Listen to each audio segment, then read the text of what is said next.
Sometimes a technician can think they're doing the homeowner a huge favor by repairing an old system. The reality is, in many cases, that homeowner is better off with a new system. But sometimes our technicians don't know how to have that conversation. They feel pushy. They feel like they're high pressuring the homeowner. Well, I'm going to give you a very simple technique to turn more leads from your service department without being pushy, without being obnoxious, and focusing on high service, not high pressure. Check it out. The concept of eliminating the pressure, right, knows a perfectly acceptable answer, which was the gentleman's point in the back. We incorporate that also in the repair versus replace conversation. Now, as I said yesterday, if you're a technician, you got to get good at this. If you're a selling technician, you got to get good at this. If you're a comfort advisor, you need to have this conversation when you first walk in the house.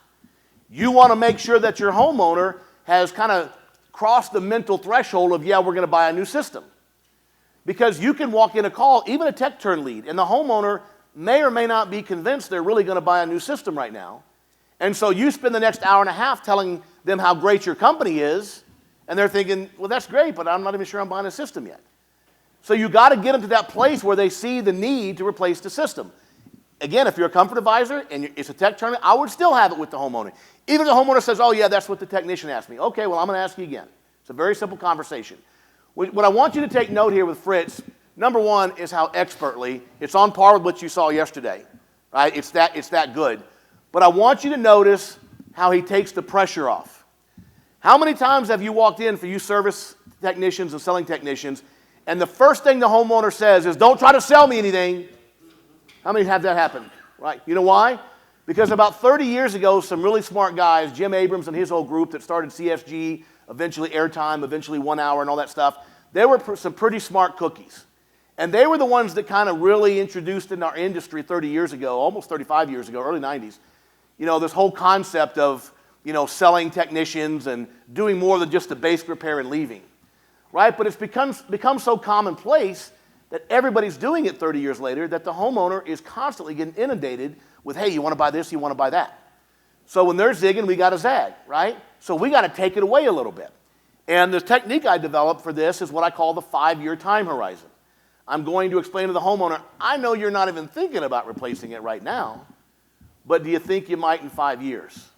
Takes all the pressure off. Oh yeah, next 5 years, I'm in. Long time horizon, they don't feel any pressure, just like knows a perfectly acceptable answer. I want to take the pressure off of them. And so watch for this technique as Fritz does his role play. We're going to assume we're at the end of the service call. It's an older system, ripe for replacement, and he's got to have that conversation with me. So here's the thing, Weldon. I know that when you woke up this morning, the last thing on your mind was probably replacing that system of yours. Oh, yeah, I wasn't even thinking about that. Yeah, and you know, that's completely understandable. But given that your system is, 15 years old, do you feel like you might replace it in the next 5 years? Oh, yeah, I'm sure if it's at in 5 years, sure. Yeah. And you know what? Let's take a look real quick at what it's going to cost you to keep this system for the next 5 years. Okay. Right? So as we already discussed today, for the minimum repair, just to get your system up and running, it's going to be $1,500 for that blower motor. Right? Okay. We also have utility overpayments. What do you currently pay on utilities right now? Oh, about $250 a month. $250? Yeah, on average. Okay, and let's do the math real quick. $250 over the next year is going to be $3,000. $3,000 over the next 5 years. Yeah. That's wow. $15,000 that you're going to be spending on running the system. Wow. Hadn't thought about that. A newer, higher efficiency system can easily save you up to 20% off of those $15,000. That comes up to $3,000. Wow. What that means for you, Weldon, is that over the next 5 years, you're going to be wasting $3,000 on running that old system of yours in utility overpayment. Right.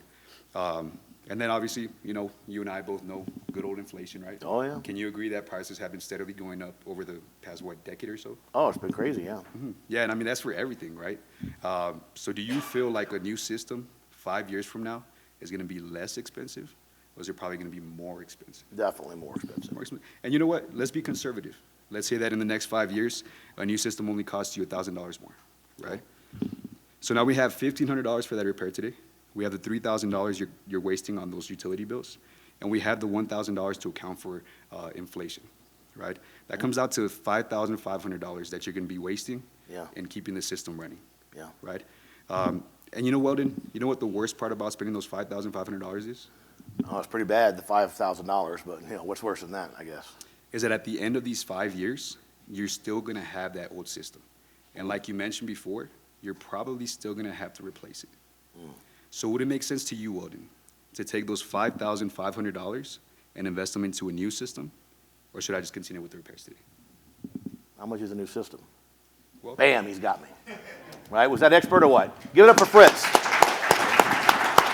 That's awesome, brother.